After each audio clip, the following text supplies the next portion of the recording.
Inside is a 2.5D puzzle game that you should check out on Xbox Game Pass. It is short, has moderately challenging puzzles, and has an impressive environment with cool visuals and excellent sounds. The story is open-ended and has an interesting twist at the end. It has a ton of theories and analyses that are fun to read after you've played through the game. This is a puzzle game where you only press 2 buttons, one to jump, one to interact or grab things. The gameplay is simple, but the puzzles require to use precise timing to clear obstacles and challenges in each room. You need to time your wall grabs to avoid being blasted into smithereens. Manipulate a siren-like creature to cross a gap safely.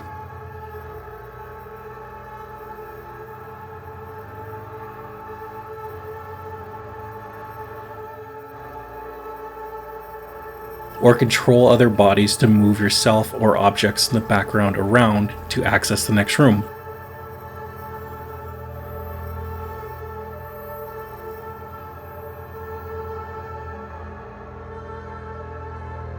These puzzles are not too complex, but I found the gameplay to be fun. You are expected to die a lot. Just like Limbo, this is a trial and death game where death is expected, as you will die as you tinker with the interactable objects in a room to try to clear jumps and get away from enemies. As a young boy with no defenses, you are extremely vulnerable to everything in this world, and as you come across more complex puzzles, the young boy will die repeatedly.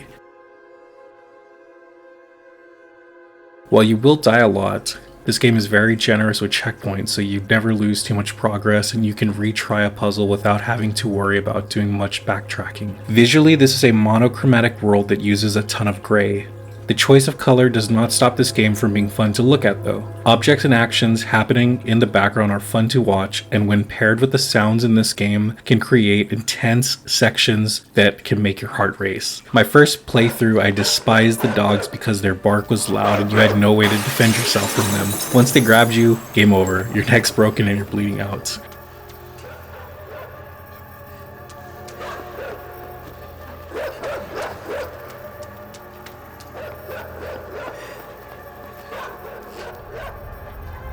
In the beginning, my palms were sweaty when I was running from shooters trying to shoot me.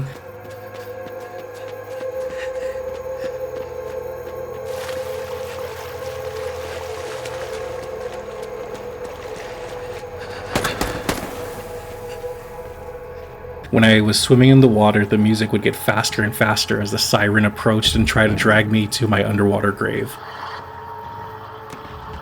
The vibrating boom from the explosion room and the sound when I exploded made me cringe at first. Despite being a mostly gray world, there were so many cool things to see and hear in this game. This world was fun to play through. One thing I did not like about this game was that the puzzles felt easy. I did not struggle like I did in its predecessor Limbo as much, and the boy did not die as much as I did in that game. I wish the puzzles were a little more complex because I wanted to be challenged more. Once you make it through a quarter of the game, you get a feel for how the game works, and the puzzles are never too difficult because they're pretty easy to figure out. This is the only complaint I have about this game. I enjoyed everything else about this game, and it's a fun game to play and pass time with. This is a memorable game that you should check out while it's on Xbox Game Pass.